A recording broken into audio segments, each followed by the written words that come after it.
YouTube ಚಾನಲಿಗೆ ನಿಮಗೆಲ್ಲ ಸ್ವಾಗತ. ನಾನಿವತ್ತು ಮೆಂತ್ಯ ಸೊಪ್ಪಿಂದ ಪರೋಟ ಮಾಡೋದನ್ನು ಹೇಳ್ಕೊಡ್ತಾ ಇದ್ದೀನಿ. ಹಾಗೆಯೇ ಮೆಂತ್ಯ ಸೊಪ್ಪು ಆರೋಗ್ಯಕ್ಕೆ ತುಂಬ ಒಳ್ಳೆಯದು. ಹಾಗೆ ಎಲ್ಲ ಸೊಪ್ಪುಗಳ ಆರೋಗ್ಯಕ್ಕೆ ಒಳ್ಳೆಯದೇ, ಅದರಲ್ಲೂ ಮೆಂತ್ಯ ಸೊಪ್ಪು ಕೂಡ ಆರೋಗ್ಯಕ್ಕೆ ಒಳ್ಳೆಯದು.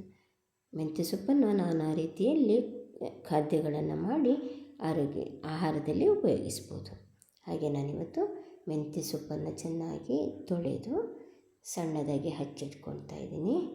ಮೆಂತ್ಯ ಸೊಪ್ಪು ಚೆನ್ನಾಗಿ ತೊಳಿಬೇಕು. ಯಾವುದೇ ಸೊಪ್ಪನ್ನಾಗಲಿ ಚೆನ್ನಾಗಿ ತೊಳಿಬೇಕು. ಸೊಪ್ಪನ್ನು ತೊಳೆಯುವಾಗ ಸ್ವಲ್ಪ ಉಪ್ಪು ಹಾಕ್ಕೊಂಡ್ರೆ ಒಳ್ಳೆಯದು.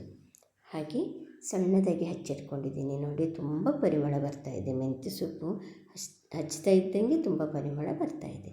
ಅದಕ್ಕೋಸ್ಕರ ನಾನು ಈರುಳ್ಳಿಯನ್ನು ಸಣ್ಣದಾಗಿ ಹಚ್ಚಿಟ್ಕೊಂಡಿದ್ದೀನಿ. ಬಾಣಲೆಗೆ ಎಣ್ಣೆಯನ್ನು ಹಾಕುವಂಥದ್ದು, ಅದಕ್ಕೇ ಈರುಳ್ಳಿಯನ್ನು ಹಾಕೋದು.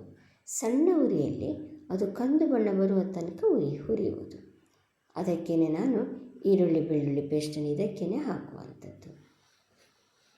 ಅದು ಕೂಡ ತುಂಬ ಪರಿಮಳನೇ.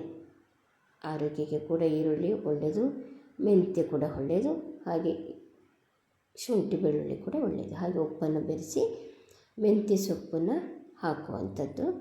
ಸಣ್ಣದಾಗಿ ಬಾಡಿಸ್ಕೊಳ್ಬೇಕು ಸಣ್ಣ ಉರಿಯಲ್ಲಿ. ನೋಡಿ, ಬಾಡಿಸಿ ಆಗಿದೆ. ತುಂಬ ಚೆನ್ನಾಗಿ ಪರಿಮಳ ಬರ್ತಾಯಿದೆ. ಇದಕ್ಕೇ ನಾವು ಗೋಧಿ ಹಿಟ್ಟನ್ನು ಹಾಕುವಂಥದ್ದು. ಗೋಧಿ ಹಿಟ್ಟನ್ನು ಬೆರೆಸಿ ಸ್ವಲ್ಪ ಆರಲಿ, ಇದು ಆರಿದ ಮೇಲೆ ಗೋಧಿ ಹಿಟ್ಟನ್ನು ಹಾಕುವಂಥದ್ದು. ಗೋಧಿ ಹಿಟ್ಟನ್ನು ಜಾಸ್ತಿ ಹಾಕಿ ಇದನ್ನು ಕಮ್ಮಿ ಹಾಕಿದರೆ ತುಂಬ ಒಡೆಯೋದು ಕಮ್ಮಿ ಆಗುತ್ತೆ. ಆದರೆ ಮೆಂತ್ಯ ಸೊಪ್ಪು ಜಾಸ್ತಿ ಇದ್ದರೆ ಇನ್ನೂ ಒಳ್ಳೆಯದು. ಹಾಗೆ ಗೋಧಿ ಹಿಟ್ಟು ಪರೋಟಕ್ಕೆ ತುಂಬ ಉಪಯುಕ್ತವಾದದ್ದು. ನೋಡಿ, ಕಲಸಿ ಆಗಿದೆ, ಪರೋಟಕ್ಕೆ ಸಿದ್ಧವಾಗಿದೆ. ಈಗ ಸಣ್ಣ ಉಂಡೆಗಳನ್ನಾಗಿ ಮಾಡಿ ಲಟ್ಟಿಸ್ಕೊಳ್ಬೇಕು.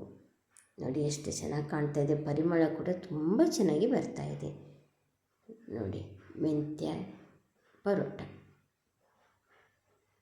ಈಗ ಸಣ್ಣ ಉರಿಯಲ್ಲಿ ಇದನ್ನು ಕಾಯಿಸಿಕೊಳ್ಳುವ. ಒಂದೇ ರೀತಿಯಲ್ಲಿ ಗೋಧಿ ಹಿಟ್ಟನ್ನು ಉಪಯೋಗಿಸಿ ಚಪಾತಿ ಮಾಡೋ ಬದಲು ಇದಕ್ಕೆ ಬೇರೆ ಬೇರೆ ರೀತಿಯಲ್ಲಿ ಈ ಥರ ಮಾಡಿದರೆ ಮಕ್ಕಳು ಕೂಡ ಚೆನ್ನಾಗಿ ತಿಂತಾರೆ.